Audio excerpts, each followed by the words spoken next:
ಪ್ರಭು ಕ್ರಿಸ್ತರಲ್ಲಿ ನನ್ನ ಪ್ರೀತಿಯ ಸಹೋದರ ಸಹೋದರಿಯರೇ, ಮರಿಯಳ ಎರಡನೆಯ ರಹಸ್ಯವಾದ ಮಾತೆ ಮರಿಯಮ್ಮನವರನ್ನು ಅಮಲೋದ್ಭವಿ ಮಾತೆ ಎಂಬ ಈ ಒಂದು ರಹಸ್ಯದ ಬಗ್ಗೆ ಧ್ಯಾನಿಸೋಣ. ಮಾತೆ ಮರಿಯಮ್ಮನವರು ಪಾಪರಹಿತಳಾಗಿ ಕಳಂಕರಹಿತಳಾಗಿ ತನ್ನ ತಾಯಿಯ ಉದರದಲ್ಲಿ ಗರ್ಭಧರಿಸಿದರು ಎಂಬುದನ್ನು ಸಂಪ್ರದಾಯಕವಾಗಿ ನಂಬುತ್ತಾರೆ. ಹಾಗಾದರೆ ಜನ್ಮ ಪಾಪದ ಉಗಮವಾದರೂ ಹೇಗೆ ಆಯಿತು? ಪ್ರೀತಿಯ ಸಹೋದರ ಸಹೋದರಿಯರೇ, ನಿನ್ನೆ ನಾನು ಹೇಳಿದೆ, ಮಾತೆ ಮರಿಯಮ್ಮನವರು ಅವರ ಜೀವನದಲ್ಲಿ ಯಾವುದೇ ಒಂದು ಕೆಲಸ ಕಾರ್ಯಗಳನ್ನು ಮಾಡಲು ಸ್ವಾತಂತ್ರ್ಯವನ್ನು ಪಡೆದುಕೊಂಡಿದ್ದರು. ಅವರಿಂದ ಈ ಸ್ವಾತಂತ್ರ್ಯವನ್ನು ಎಂದಿಗೂ ಯಾರಿಂದಲೂ ಕಸಿದುಕೊಳ್ಳಲಿಲ್ಲ. ಅವರಿಗೆ ಯಾವುದೇ ಒಂದು ಕೆಲಸವನ್ನು ಮಾಡಲು ಅವರಿಗೆ ಸದಾಕಾಲ ಸ್ವಾತಂತ್ರ್ಯ ಇತ್ತು ಎಂದು. ಅದೇ ರೀತಿ ಆದ ಮತ್ತು ಹವ್ವಳಿಗೂ ಕೂಡ ದೇವರು ಸ್ವಾತಂತ್ರ್ಯವನ್ನು ಕೊಟ್ಟಿದ್ದರು. ಆದರೆ ಅಂದು ಮರಿಯಳು ತನಗೆ ಇದ್ದ ಸ್ವಾತಂತ್ರ್ಯವನ್ನು ಉಪಯೋಗಿಸಿಕೊಂಡು ತಂದೆಯ ಚಿತ್ತವನ್ನು ನೆರವೇರಿಸಲು ಮುಂದಾದರೆ, ಇಂದು ಆದ ಮತ್ತು ಹವ್ವಳು ಅವರಿಗೆ ಕೊಟ್ಟ ಸ್ವಾತಂತ್ರ್ಯವನ್ನು ದುರುಪಯೋಗಪಡಿಸಿಕೊಳ್ಳುತ್ತಾರೆ. ಅವರಿಗೆ ಕೊಟ್ಟ ಸ್ವಾತಂತ್ರ್ಯವನ್ನು ದುರುಪಯೋಗಪಡಿಸಿಕೊಳ್ಳುತ್ತಾರೆ. ಸೈತಾನನ ಪ್ರಲೋಭನೆಗೆ ಅವರು ಒಳಗಾಗುತ್ತಾರೆ. ಸೃಷ್ಟಿಕರ್ತನಲ್ಲಿ ನಂಬಿಕೆಯನ್ನು ಕಳೆದುಕೊಳ್ಳುತ್ತಾರೆ. ದೇವರ ಆಜ್ಞೆಯನ್ನು ಅವರು ಮೀರಿ ನಡೆಯುತ್ತಾರೆ. ಸ್ವಾತಂತ್ರ್ಯವನ್ನು ದುರುಪಯೋಗಪಡಿಸಿಕೊಂಡು ಸೈತಾನನ ಪ್ರಲೋಭನೆಗೆ ಒಳಗಾಗಿ ಸೃಷ್ಟಿಕರ್ತನಲ್ಲಿ ನಂಬಿಕೆಯನ್ನು ಕಳೆದುಕೊಂಡು ಅವರು ದೇವರ ಆಜ್ಞೆಯನ್ನು ಮೀರಿದ ಪ್ರತೀಕವಾಗಿ ಜನ್ಮ ಪಾಪವು ಉಂಟಾಗುತ್ತದೆ. ಪ್ರೀತಿಯ ಸಹೋದರ ಸಹೋದರಿಯರೇ, ಸಾಮಾನ್ಯವಾಗಿ ನಮ್ಮಲ್ಲಿ ಯಾರಾದರೂ, ನಾನೇ ಆಗಿರಲಿ ನೀವೇ ಆಗಿರಲಿ, ಯಾರಾದರೂ ಒಂದು ತಪ್ಪನ್ನು ಮಾಡಿದ್ದೇ ಆದಲ್ಲಿ, ಅದು ಒಡೆಯುವುದೇ ಆಗಲಿ, ಕೊಲೆ ಆಗಿರಲಿ, ದರೋಡೆ ಆಗಲಿ, ಸುಲಿಗೆ ಆಗಲಿ, ಯಾವುದಾದರೂ ಒಂದು ತಪ್ಪನ್ನು ಮಾಡಿದೇ ಆದಲ್ಲಿ ವಾಸ್ತವವಾಗಿ ಯಾರು ತಪ್ಪು ಮಾಡಿರುತ್ತಾರೋ ಅವರಿಗೆ ಶಿಕ್ಷೆಯಾಗುವುದು ಸರ್ವೇ ಸಾಮಾನ್ಯ. ಆದರೆ ಇಂದಿನ ಪರಿಸ್ಥಿತಿ ನಾವು ಗಮನಿಸಿದಾಗ ತಪ್ಪು ಮಾಡಿದವರು ಸ್ವಾತಂತ್ರ್ಯವಾಗಿ ಅವರು ಹೊರಗೆ ಜೀವನವನ್ನು ನಡೆಸುತ್ತಿದ್ದರೆ, ತಪ್ಪು ಮಾಡದೇ ಇರುವವರು ಸೆರೆಮನೆಯಲ್ಲಿ ಕೊಳೆಯುತ್ತಿದ್ದಾರೆ. ಆದರೆ ಸಾಮಾನ್ಯವಾಗಿ ನಾವು ಯಾರು ತಪ್ಪು ಮಾಡುತ್ತಾರೋ ಅವರಿಗೆ ಶಿಕ್ಷೆ ಆಗಬೇಕು ಎಂಬುದು ವಾಡಿಕೆ. ಅದೇ ರೀತಿ ಆದ ಮತ್ತು ಯವ್ವಳು ಜನ್ಮ ಪಾಪವನ್ನು ಮಾಡಿದರೆ, ಅವರು ಈ ಒಂದು ತಪ್ಪನ್ನು ಮಾಡಿದರೆ ಅವರಿಗೆ ಶಿಕ್ಷೆಯಾಗಬೇಕು. ಅವರು ಅದಕ್ಕೆ ತಕ್ಕ ದಂಡವನ್ನು ತೆತ್ತಬೇಕು. ಅವರು ಮಾಡಿದ ತಪ್ಪಿಗೆ ನಾವು ಏಕೆ ಶಿಕ್ಷೆಯನ್ನು ಅನುಭವಿಸಬೇಕು? ಅವರು ಮಾಡಿದ ತಪ್ಪು ನಮಗೆ ಯಾವ ರೀತಿ ಶಾಪವಾಗುತ್ತದೆ? ಅವರು ಮಾಡಿದ ತಪ್ಪು ಯಾವ ರೀತಿ ನಮಗೆಲ್ಲರಿಗೂ, ಎಲ್ಲ ಮನುಷ್ಯ ಕುಲಕ್ಕೂ ಹರಡಿದೆ ಎಂಬುದಾಗಿ ಹಲವಾರು ವ್ಯಕ್ತಿಗಳು ಒಂದು ಪ್ರಶ್ನೆಯನ್ನು ಕೇಳುತ್ತಾರೆ. ಆದರೆ ಪ್ರಿಯರೇ, ಧರ್ಮಸಭೆಯ ಧರ್ಮಶಾಸ್ತ್ರದ ಪ್ರಕಾರ ಇದು ಒಂದು ನಿಗೂಢ ರಹಸ್ಯವಾಗಿದೆ. ಈ ಒಂದು ರಹಸ್ಯವನ್ನು ಅರ್ಥ ಮಾಡಿಕೊಳ್ಳಲು ಅಷ್ಟು ಸುಲಭವಲ್ಲ. ಆದರೆ ಆದಾಮನಿಗೆ ಕೊಟ್ಟಿರುವ ಪ್ರಕಟಣೆಯ ಮೂಲಕ ಆದಾಮನು ದೇವರಿಂದ ಪಾವಿತ್ರತೆಯನ್ನು, ನ್ಯಾಯವನ್ನು ಪಡೆದುಕೊಂಡಾಗ ಕೇವಲ ಅವರಿಗೆ ಮಾತ್ರ ಅದನ್ನು ಸ್ವೀಕರಿಸಲಿಲ್ಲ, ಬದಲಿಗೆ ಇಡೀ ಮನುಷ್ಯ ಕುಲಕ್ಕಾಗಿ ಅವರು ಅದನ್ನು ಸ್ವೀಕರಿಸಿದರು. ಅವರು ಸ್ವೀಕರಿಸಿದ ಈ ಪಾವಿತ್ರತೆಯನ್ನು ಅವರು ಸೈತಾನನ ಪ್ರಲೋಭನೆಗೆ ಒಳಗಾಗುವುದರ ಮೂಲಕ ಅವರು ವೈಯಕ್ತಿಕವಾಗಿ ಪಾಪವನ್ನು ಮಾಡುತ್ತಾರೆ. ಅವರು ಮಾಡಿದ ಈ ವೈಯಕ್ತಿಕ ಪಾಪವು ಅವರು ಮನುಷ್ಯನ ಸ್ವಭಾವಕ್ಕೂ ಕೂಡ ಅದನ್ನು ಸ್ವೀಕರಿಸಿದ್ದರಿಂದ ಈ ಒಂದು ಪಾಪವು ಮನುಷ್ಯನ ಮೇಲೆಯೂ ಕೂಡ, ನಮ್ಮೆಲ್ಲರ ಮೇಲೆಯೂ ಕೂಡ ಪ್ರಭಾವ ಬೀರಿತು ಎಂಬುದಾಗಿ ಹೇಳುತ್ತಾರೆ. ಹೌದು ಪ್ರಭು ಕ್ರಿಸ್ತರಲ್ಲಿ ನನ್ನ ಪ್ರೀತಿಯ ಸಹೋದರ ಸಹೋದರಿಯರೇ, ಮಾತೆ ಮರಿಯಮ್ಮನವರು ಜನ್ಮ ಪಾಪವಿಲ್ಲದೆ ಜನಿಸಿದರು, ಪಾಪರಹಿತಳಾಗಿ ಜನಿಸಿದರು ಎಂಬುದನ್ನು ಹೇಳುವಾಗ ಇದು ಆಕೆಯ ಸ್ಥಿತಿಯನ್ನು ನಮಗೆ ಸೂಚಿಸುತ್ತದೆ ವಿನಃ ಕಾರ್ಯವನ್ನಲ್ಲ. ಮಾತೆ ಮರಿಯಮ್ಮನವರು ಪಾಪರಹಿತಳಾಗಿ ಜನಿಸಿದರು ಎಂಬುದಾಗಿ ಹೇಳಿದಾಗ ಅದು ಆಕೆಯ ಸ್ಥಿತಿಯನ್ನು ಸೂಚಿಸುತ್ತದೆ ವಿನಃ ಆಕೆಯ ಕಾರ್ಯವನ್ನಲ್ಲ. ಈ ರೀತಿಯಾಗಿ ನಾವು ಮಾತೆ ಮರಿಯಮ್ಮನವರು ಕಳಂಕರಹಿತಳಾಗಿ ಜನಿಸಿದರು ಎಂಬುದಾಗಿ ಹೇಳಿದಾಗ ಯಾವ ಪಾಪಕ್ಕೆ ನಾವು ಅಂಟಿಕೊಂಡಿದ್ದೇವೋ, ಯಾವ ಪಾಪಕ್ಕೆ ನಾವು ಶಾಪಗ್ರಸ್ತರಾಗಿದ್ದೇವೋ ಆ ಒಂದು ಪಾಪದಿಂದ ಮರಿಯಳು ಪ್ರಾರಂಭದಿಂದಲೇ ವಿನಾಯಿತಿ ಪಡೆದಿದ್ದಳು ಎಂಬುದಾಗಿ ಸಂಪ್ರದಾಯಗಳು ನುಡಿಯುತ್ತವೆ. ಹಾಗಾದರೆ ಈ ಒಂದು ರಹಸ್ಯವನ್ನು, ಇದನ್ನು ನಾವು ನಂಬಬೇಕೆ ಎಂಬುದಾಗಿ ಕೆಲವರು ಪ್ರಶ್ನೆಯನ್ನು ಕೇಳಬಹುದು. ಇದಕ್ಕೆ ದೈವಶಾಸ್ತ್ರಜ್ಞರ ಸಮರ್ಥನೆಯಾದರೂ ಏನು? ಜೂಡೋ ಕ್ರಿಶ್ಚಿಯನ್ ಎಂಬ ಈ ಒಂದು ಪಂಗಡವನ್ನು ನಾವು ಗಮನಿಸಿದ್ದೇ ಆದಲ್ಲಿ ಇವರು ದೇವರನ್ನು ಸದಾಕಾಲ ಅವರು ಪವಿತ್ರರು ಎಂಬುದಾಗಿ ಉಚ್ಚರಿಸುತ್ತಾರೆ. ಈ ಪವಿತ್ರರು ಎಂಬ ಈ ಒಂದು ಗುಣಲಕ್ಷಣಗಳು ಕೇವಲ ದೇವರಿಗೆ ಮಾತ್ರ ಮೀಸಲಾಗಿದ್ದವು. ಹೌದು ಪ್ರಭು ಕ್ರೈಸ್ತರಲ್ಲಿ ನನ್ನ ಪ್ರೀತಿಯ ಸಹೋದರ ಸಹೋದರಿಯರೇ, ಸತ್ಯವೇದದ ಪುಟಗಳನ್ನು ನಾವು ತಿರುವಿ ಹಾಕಿದಾಗಲೂ ಕೂಡ ನಾವು ನೋಡುತ್ತೇವೆ, ದೇವರು ಪವಿತ್ರರು ಪರಿಶುದ್ಧರು ಎಂಬುದಾಗಿ ಉಚ್ಚರಿಸುವುದನ್ನು ನಾವು ಕಾಣುತ್ತೇವೆ. ಅಂದರೆ ಇದು ನಮಗೆ ತಿಳಿಸುವುದು ಏನೆಂದರೆ, ಯಾವುದೇ ಒಬ್ಬ ವ್ಯಕ್ತಿಯು ಒಬ್ಬ ದೇವರೊಡನೆ ಒಂದು ಒಡನಾಟ ಅಥವಾ ಸಂಬಂಧವನ್ನು ಇಟ್ಟುಕೊಂಡಾಗ ಆ ವ್ಯಕ್ತಿಯು ಪಾಪರಹಿತರಾಗಿರಲು ಸಾಧ್ಯವಿಲ್ಲ. ಬದಲಿಗೆ ದೇವರೊಡನೆ ಸಂಬಂಧವನ್ನು ಇಟ್ಟುಕೊಳ್ಳುವ ಒಬ್ಬ ವ್ಯಕ್ತಿಯು ಪರಿಶುದ್ಧರಾಗಿ ಇರಬೇಕು ಎಂಬುದಾಗಿ ನುಡಿಯುತ್ತಾರೆ. ಉದಾಹರಣೆಗೆ ವಿಮೋಚನಾ ಕಾಂಡ 3ನೇ ಅಧ್ಯಾಯ 6ನೇ ವಾಕ್ಯದಲ್ಲಿ ನಾವು ನೋಡುತ್ತೇವೆ. ಸರ್ವೇಶ್ವರ ಸ್ವಾಮಿಯು ಈ ರೀತಿಯಾಗಿ ಹೇಳುತ್ತಾರೆ, ನಾನು ನಿನ್ನ ತಂದೆಯ ದೇವರು, ನಾನು ಅಬ್ರಹಾಮನ ದೇವರು, ನಾನು ಈಸಾಕನ ದೇವರು, ನಾನು ಯಾಕೋಬನ ದೇವರು ಎಂಬುದಾಗಿ ನುಡಿದಾಗ ಮೋಶೆಯು ದೇವರನ್ನು ಕಣ್ಣೆತ್ತಿ ದಿಟ್ಟಿಸಿ ನೋಡಲು ಅವನು ಭಯಭ್ರಾಂತನಾಗಿ ತನ್ನ ಮುಖವನ್ನು ಮುಚ್ಚಿಕೊಳ್ಳುತ್ತಾನೆ.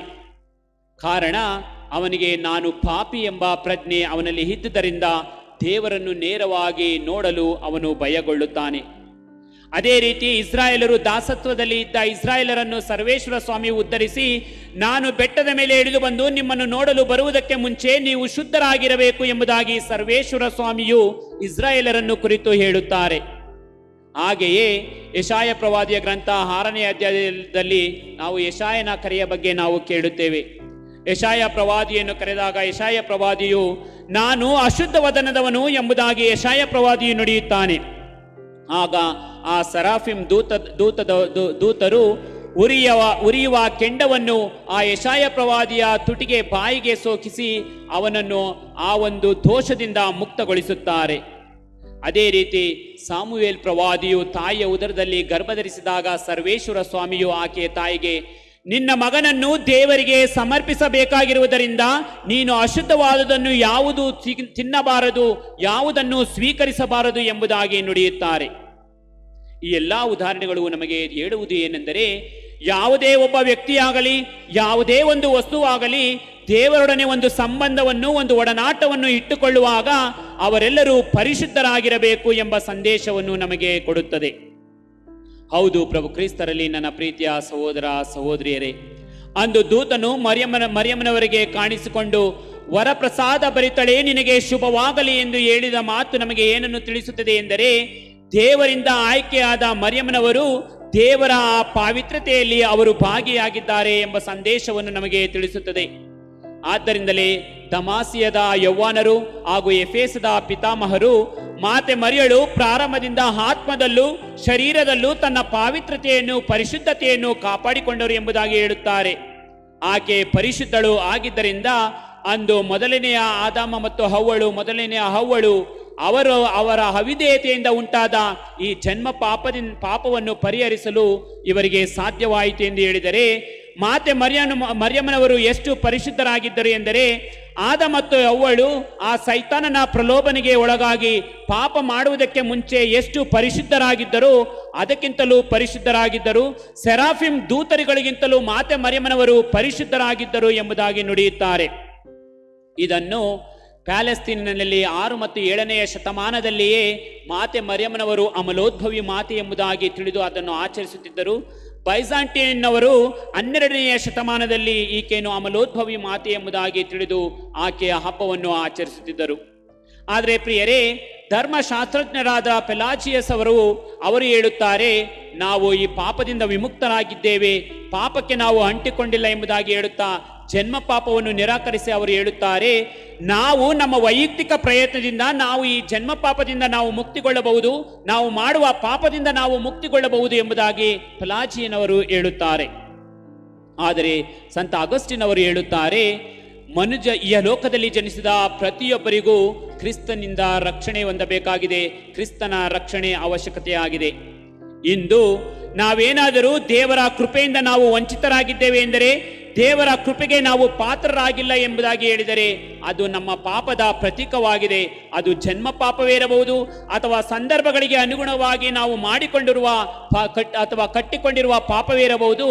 ಅದರ ಕಾರಣ ನಾವು ದೇವರ ಕೃಪೆಯಿಂದ ವಂಚಿತರಾಗಿದ್ದೇವೆ ಎಂಬುದಾಗಿ ಹೇಳುತ್ತಾರೆ. ಅಷ್ಟು ಮಾತ್ರವಲ್ಲ, ಕೇವಲ ನಾವು ಮಾತ್ರ ಕ್ರಿಸ್ತನಿಂದ ರಕ್ಷಣೆಯನ್ನು ಹೊಂದಬೇಕಾಗಿಲ್ಲ, ಬದಲಿಗೆ ಮರಿಯಳು ಕೂಡ ಕ್ರಿಸ್ತನಿಂದ ರಕ್ಷಣೆಯನ್ನು ಹೊಂದಬೇಕಾಗಿದೆ. ಏಕೆಂದರೆ ಮರಿಯಳು ನಮ್ಮಂತೆ ಲೋಕದಲ್ಲಿ ಸಾಮಾನ್ಯ ಮನುಷ್ಯರಾಗಿ ಜನ್ಮ ತಾಳಿದ್ದರಿಂದ ನಮ್ಮಂತೆ ಮರಿಯಳನ್ನು ಕೂಡ ಕ್ರಿಸ್ತನು ರಕ್ಷಿಸಬೇಕಾಗಿದೆ ಎಂಬುದಾಗಿ ನುಡಿಯುತ್ತಾರೆ. ಇದು ಒಂದು ಚರ್ಚೆಗೆ ಮತ್ತು ತರ್ಕಕ್ಕೆ ಕಾರಣವಾಗಿದೆ. ಒಂದು ಕಡೆ ಮಾತೆ ಮರಿಯಮ್ಮನವರು ಜನ್ಮ ಪಾಪವಿಲ್ಲದೆ ನಿಷ್ಕಳಂಕರಾಗಿ ಜನಿಸಿದರು ಎಂಬುದಾಗಿ ಹೇಳುತ್ತಾ ಅದನ್ನು ಸಾಬೀತುಪಡಿಸಲು ಕೆಲವರು ಪ್ರಯತ್ನ ಪಟ್ಟರೆ, ಮತ್ತೊಂದು ಕಡೆ ಸಂತ ಅಗಸ್ತಿನವರು ಮರಿಯಳು ಕೂಡ ಕ್ರಿಸ್ತನಿಂದ ರಕ್ಷಿಸಲ್ಪಡಬೇಕು ಎಂಬುದಾಗಿ ನುಡಿಯುತ್ತಾರೆ. ಆದರೆ ಪ್ರಿಯರೇ, ಈ ಒಂದು ರಹಸ್ಯವನ್ನು ಸಂತ ಅಗಸ್ಟಿನರಾಗಲಿ, ಮಾತೆ ಮರಿಯಮ್ಮನವರಲ್ಲಿ ಅಗಾಧ ವಿಶ್ವಾಸವಿಟ್ಟ ಸಂತ ಬರ್ನಾರ್ಡ್ ಆಗಲಿ ಅಥವಾ ಬೇರೆ ಸಂತರುಗಳೇ ಆಗಲಿ ಇದನ್ನು ಪರಿಹರಿಸಲು ಸಾಧ್ಯವಿಲ್ಲ. ಈ ಒಂದು ಸಂದರ್ಭದಲ್ಲಿ 14ನೆಯ ಶತಮಾನದಲ್ಲಿ ಸ್ಕಾಟಿಷ್ ಎಂಬ ದೇಶಕ್ಕೆ ಸೇರಿದ ಡನ್ ಸ್ಕಾಟಸ್ ಎಂಬ ದೈವಶಾಸ್ತ್ರಜ್ಞನು ಇದಕ್ಕೆ ಒಂದು ಪರಿಹಾರವನ್ನು ಕೊಡುತ್ತಾನೆ. ಅವನು ಹೇಳುತ್ತಾನೆ, ಈ ಲೋಕದಲ್ಲಿ ಜನಿಸಿದ ಪ್ರತಿಯೊಬ್ಬ ವ್ಯಕ್ತಿಯು ದೇವರ ಕೃಪೆಗೆ ಅಥವಾ ದೇವರ ಕ್ರಿಸ್ತನ ರಕ್ಷಣಾ ಕಾರ್ಯದಲ್ಲಿ ಭಾಗಿಯಾಗಿದ್ದಾರೆ. ಯಾವ ರೀತಿ ಪ್ರತಿಯೊಬ್ಬ ವ್ಯಕ್ತಿಯು ದೇವರ ರಕ್ಷಣಾ ಕಾರ್ಯದಲ್ಲಿ ಭಾಗಿಯಾಗಿದ್ದಾರೋ ಅದೇ ರೀತಿ ಮಾತೆ ಮರಿಯಮ್ಮನವರು ಕೂಡ ನಿರೀಕ್ಷಿತವಾಗಿ ಆ ಕ್ರಿಸ್ತನ ಕಾರ್ಯದಲ್ಲಿ ಅವರು ಭಾಗಿಯಾಗಿದ್ದಾರೆ ಎಂದು. ನಾವು ಕೂಡ ದೇವರ ರಕ್ಷಣೆಗೆ ನಾವು ಕೂಡ ಅವರ ರಕ್ಷಣೆಯಲ್ಲಿ ಭಾಗಿಯಾಗಿದ್ದೇವೆ. ಆದರೆ ಮರಿಯಳು ಕೂಡ ಅವರ ರಕ್ಷಣೆಯಲ್ಲಿ ಭಾಗಿಯಾಗಿದ್ದಾರೆ. ಅದು ಯಾವ ರೀತಿ ಎಂದರೆ, ನಿರೀಕ್ಷಿತವಾಗಿ ಅವರು ದೇವರ ಆ ರಕ್ಷಣಾ ಕಾರ್ಯದಲ್ಲಿ, ಕ್ರಿಸ್ತನ ರಕ್ಷಣಾ ಕಾರ್ಯದಲ್ಲಿ ಭಾಗಿಯಾಗಿದ್ದಾರೆ ಎಂಬುದಾಗಿ ನುಡಿಯುತ್ತಾರೆ. ಅವರು ಇದಕ್ಕೆ ಒಂದು ಉದಾಹರಣೆಯನ್ನು ಕೊಡುತ್ತಾರೆ. ಅದನ್ನು ನಾವು ಈ ರೀತಿಯಾಗಿ ನಾವು ಅರ್ಥ ಮಾಡಿಕೊಳ್ಳೋಣ. ಬಹುಶಃ ಈ ಮಧ್ಯಭಾಗವನ್ನು ಕೆಸರಿನಿಂದ ತುಂಬಿದ ಒಂದು ಕೆರೆ ಅಥವಾ ಗುಂಡಿ ಎಂಬುದಾಗಿ ನಾವು ತಿಳಿದುಕೊಳ್ಳೋಣ. ಈ ಕಡೆ ಒಂದು ಗುಂಪಿನ ಜನರಿದ್ದಾರೆ, ಈ ಕಡೆ ಒಂದು ಗುಂಪಿನ ಜನರಿದ್ದಾರೆ. ಈಗ ಈ ಗುಂಪಿನ ಜನರು ಈ ಕೆಸರಿನ ಗುಂಡಿಯಲ್ಲಿ ಬೀಳುತ್ತಾರೆ. ಈಗ ಅವರನ್ನು ಆ ಕೆಸರಿನ ಗುಂಡಿಯಲ್ಲಿ ಬಿದ್ದ ನಂತರ ಅವರನ್ನು ನಾವು ಮೇಲಕ್ಕೆ ಎತ್ತಿದಾಗ ನಾವು ಏನನ್ನು ನೋಡುತ್ತೇವೆ? ಸಾಮಾನ್ಯವಾಗಿ ಅವರ ದೇಹಕ್ಕೆ, ಬಟ್ಟೆಗೆ ಆ ಕೆಸರು ತುಂಬಿಕೊಂಡಿರುತ್ತದೆ. ಅಂದ ಮೇಲೆ ಆ ಕೆಸರಿನ ಗುಂಡಿಯಲ್ಲಿ ಬಿದ್ದಿದ್ದವರನ್ನು ನಾನು ಏನಾದರೂ ಅವರನ್ನು ಎತ್ತಿದ್ದೆ ಆದಲ್ಲಿ ಅವರನ್ನು ರಕ್ಷಿಸಿದಂತೆ ಆಯಿತೆ?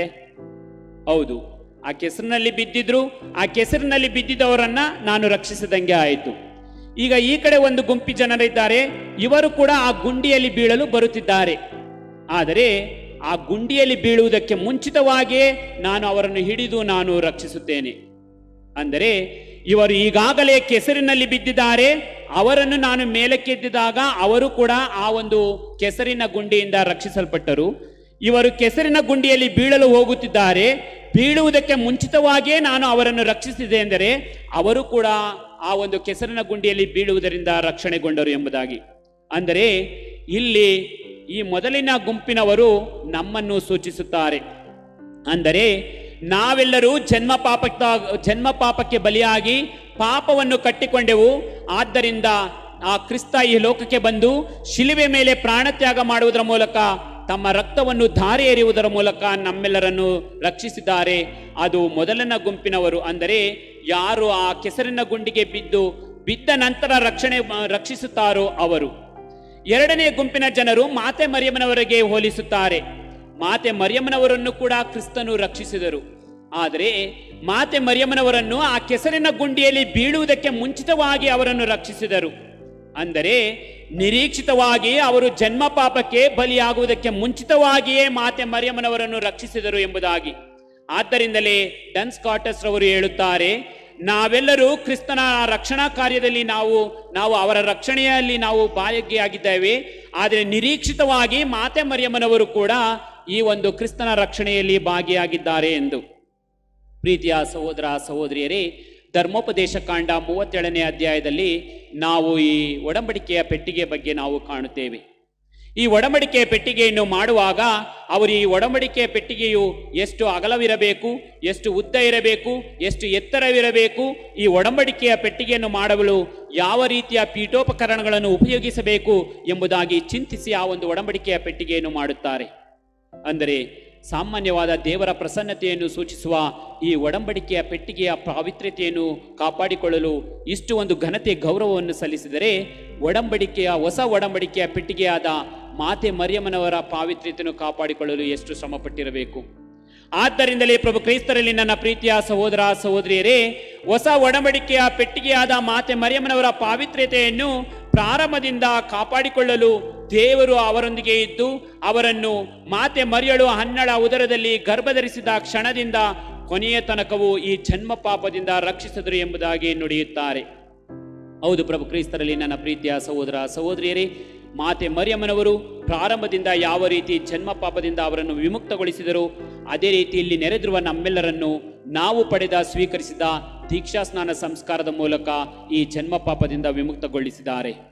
ಆದರೆ ಯಾವ ರೀತಿ ಪ್ರಭು ಕ್ರಿಸ್ತರು ನಮ್ಮಂತೆ ಒಬ್ಬರಾಗಿದ್ದು ಜನ್ಮ ಪಾಪವನ್ನು ಬಿಟ್ಟು ನಮ್ಮ ಮಿಕ್ಕ ಎಲ್ಲ ವಿಷಯದಲ್ಲೂ ಅಥವಾ ಪಾಪವನ್ನು ಬಿಟ್ಟು ಮಿಕ್ಕ ಎಲ್ಲ ವಿಷಯದಲ್ಲೂ ನಮ್ಮಲ್ಲೂ ಒಂದಾಗಿದ್ದರು, ಅದೇ ರೀತಿ ಮಾತೆ ಮರಿಯಮ್ಮನವರು ಕೂಡ ಈ ಜನ್ಮ ಪಾಪವನ್ನು ಬಿಟ್ಟು ಮಿಕ್ಕ ಎಲ್ಲ ವಿಷಯದಲ್ಲೂ ನಮ್ಮಂತೆ ಒಬ್ಬರಾಗಿದ್ದರು. ಅವರು ಕೂಡ ತಮ್ಮ ಜೀವನದಲ್ಲಿ ನೋವನ್ನು, ಕಷ್ಟವನ್ನು, ದುಃಖವನ್ನು, ಸುಖವನ್ನು ಎಲ್ಲವನ್ನೂ ಅನುಭವಿಸಿದರು. ಆದರೆ ಅವರ ಜೀವನವು ನಮ್ಮ ಜೀವನಕ್ಕಿಂತ ವಿಭಿನ್ನವಾಗಲು ಕಾರಣ ಅವರು ತನ್ನನ್ನೇ ತಾನು ದೇವರ ಚಿತ್ತಕ್ಕೆ ಅವರು ಒಪ್ಪಿಸಿಕೊಂಡರು. ಆದ್ದರಿಂದಲೇ ಅವರು ಜನ್ಮ ಪಾಪದಿಂದ ವಿಮುಕ್ತಗೊಂಡಿದ್ದರಿಂದ ನಮ್ಮ ಜೀವನವು ಅವರಿಗಿಂತ ವಿಭಿನ್ನವಾಗಿತ್ತು ಮತ್ತು ಕ್ರಿಸ್ತನು ಪ್ರಾರಂಭದಿಂದಲೇ ಅವರ ಯೋಜನೆಯಾಗಿದ್ದರಿಂದ ಅವರನ್ನು ವಿಭಿನ್ನವಾದ ರೀತಿಯಲ್ಲಿ ಈ ಜನ್ಮ ಪಾಪದಿಂದ ರಕ್ಷಿಸಿದರು. ಹೌದು ಪ್ರಭು ಕ್ರಿಸ್ತರಲ್ಲಿ ನನ್ನ ಪ್ರೀತಿಯ ಸಹೋದರ ಸಹೋದರಿಯರೇ, ಮರಿಯಳಿಗೆ ಮತ್ತು ಆದ ಮತ್ತು ಹವ್ವಳಿಗೆ ಕೊಟ್ಟಂತೆ ನಮಗೂ ಕೂಡ ದೇವರು ಸ್ವಾತಂತ್ರ್ಯವನ್ನು ಕೊಟ್ಟಿದ್ದಾರೆ. ಆದರೆ ನಾವು ಯಾವ ರೀತಿ ಈ ಸ್ವಾತಂತ್ರ್ಯವನ್ನು ಉಪಯೋಗಿಸಿಕೊಂಡಿದ್ದೇವೆ? ಆದಾಮನಂತೆ ನಾವು ಸ್ವಾತಂತ್ರ್ಯವನ್ನು ದುರುಪಯೋಗಪಡಿಸಿಕೊಂಡು ಸೈತಾನನ ವ್ಯಾಮೋಹಕ್ಕೆ ನಾವು ಬಲಿಯಾಗಿ ನಾವು ಸೃಷ್ಟಿಕರ್ತನಲ್ಲಿ ನಂಬಿಕೆಯನ್ನು ಕಳೆದುಕೊಂಡು ದೇವರ ಆಜ್ಞೆಯನ್ನು ಮೀರಿ ಪಾಪದ ಜೀವನವನ್ನು ನಡೆಸುತ್ತಿದ್ದೇವೆಯೇ? ಅಥವಾ ಮರಿಯಳು ಯಾವ ರೀತಿ ಸ್ವಾತಂತ್ರ್ಯವನ್ನು ಒಳ್ಳೆಯ ರೀತಿಯಲ್ಲಿ ಉಪಯೋಗಿಸಿಕೊಂಡು ತಂದೆಯ ಚಿತ್ತವನ್ನು ನೆರವೇರಿಸಿದರೋ ಅಂತಹ ಒಂದು ಜೀವನವನ್ನು ನಡೆಸುತ್ತಿದ್ದೇವೆಯೇ? ಮರಿಯಳಂತೆ ದೇವರು ನಮಗೆ ಕೊಟ್ಟಿರುವ ಸ್ವಾತಂತ್ರ್ಯವನ್ನು ಉಪಯೋಗಿಸಿಕೊಂಡು ನಾವು ನಂಬಿಕೆ ನಿರೀಕ್ಷೆಯ ಜೀವನವನ್ನು ನಡೆಸುತ್ತಾ ದೇವರ ವಾಕ್ಯದಲ್ಲಿ ನಾವು ನಂಬಿಕೆಯನ್ನಿಟ್ಟು ಅವರ ವಾಕ್ಯದ ಮೇಲೆ ಅವಲಂಬಿತರಾಗಿ ನಾವು ಜೀವನವನ್ನು ನಡೆಸಿದ್ದೇ ಆದಲ್ಲಿ ನಾವು ಆಗ ಬಂದು ನಾವು ಪ್ರಾರ್ಥನೆ ಮಾಡಿದಾಗ ನಮ್ಮ ಪ್ರಾರ್ಥನೆ ದೇವರಿಗೆ ಮುಟ್ಟುತ್ತದೆ, ನಮಗೆ ಬೇಕಾದ ವರದಾನ ನಮಗೆ ಸಿಗುತ್ತದೆ. ಆದರೆ ಆದ ಮತ್ತು ಹವ್ವಳಂತೆ ಸ್ವಾತಂತ್ರ್ಯವನ್ನು ದುರುಪಯೋಗಪಡಿಸಿಕೊಂಡು ದೇವರ ಆಜ್ಞೆಯನ್ನು ಮೀರಿ ನಡೆದು ನಾವು ಇಂದು ಮಾತ್ರವಲ್ಲ ಇನ್ನು ಅನೇಕ ವರ್ಷಗಳು ಈ ಒಂದು ಪುಣ್ಯಕ್ಷೇತ್ರಕ್ಕೆ ಬಂದು ನಾವು ಪ್ರಾರ್ಥನೆ ಮಾಡಿದರೂ ಕೂಡ ಆ ಪ್ರಾರ್ಥನೆ ವ್ಯರ್ಥವಾಗುತ್ತದೆ, ಅದರಿಂದ ಯಾವುದೇ ಒಂದು ಉಪಯೋಗವಿಲ್ಲ. ಆದ್ದರಿಂದ ಪ್ರೀತಿಯ ಸಹೋದರ ಸಹೋದರಿಯರೇ, ಇಂದು ಈ ನವೇನ ದಿನಗಳಲ್ಲಿ ನಾವು ಭಾಗವಹಿಸಿರುವಾಗ ಯಾವ ರೀತಿ ಮರಿಯಳು ಆ ತಂದೆ ದೇವರು ಕೊಟ್ಟ ಸ್ವಾತಂತ್ರ್ಯವನ್ನು ಉಪಯೋಗಿಸಿಕೊಂಡು ತಂದೆಯ ಚಿತ್ತಕ್ಕೆ ಬಾಗಲು ಮುಂದಾದರೂ, ಅದೇ ರೀತಿ ನಾವು ಕೂಡ ನಮಗೆ ಕೊಟ್ಟಿರುವ ಸ್ವಾತಂತ್ರ್ಯವನ್ನು ಉಪಯೋಗಿಸಿಕೊಂಡು ದೇವರ ಚಿತ್ತಕ್ಕೆ ಶಿರವಾಗಿ ಪಾಪದಿಂದ ವಿಮುಕ್ತರಾಗಿ ಪುಣ್ಯದ ಮಾರ್ಗದಲ್ಲಿ ನಡೆಯಲು ಬೇಕಾದ ಶಕ್ತಿಯನ್ನು ವರದಾನವನ್ನು ತಂದೆಯಾದ ದೇವರು ಮಾತೆ ಮರಿಯಳ ಮೂಲಕ ನಮಗೆಲ್ಲರಿಗೂ ಪಡೆದುಕೊಡಲೆಂದು ನಾವೆಲ್ಲರೂ ಪ್ರಾರ್ಥಿಸೋಣ. ಆಮೇನ್. ಪ್ರಿಯರೇ, ಈ ಚಾನೆಲ್ ಅನ್ನು ಸಬ್ಸ್ಕ್ರೈಬ್ ಮಾಡಿ ಪ್ರತಿದಿನ ದೇವರ ವಾಕ್ಯವನ್ನು ಆಲಿಸುತ್ತಾ ಅದನ್ನು ಇತರರೊಂದಿಗೆ ಹಂಚಿಕೊಳ್ಳಲು ನಮಗೆ ನೆರವಾಗಿರಿ. ಧನ್ಯವಾದಗಳು.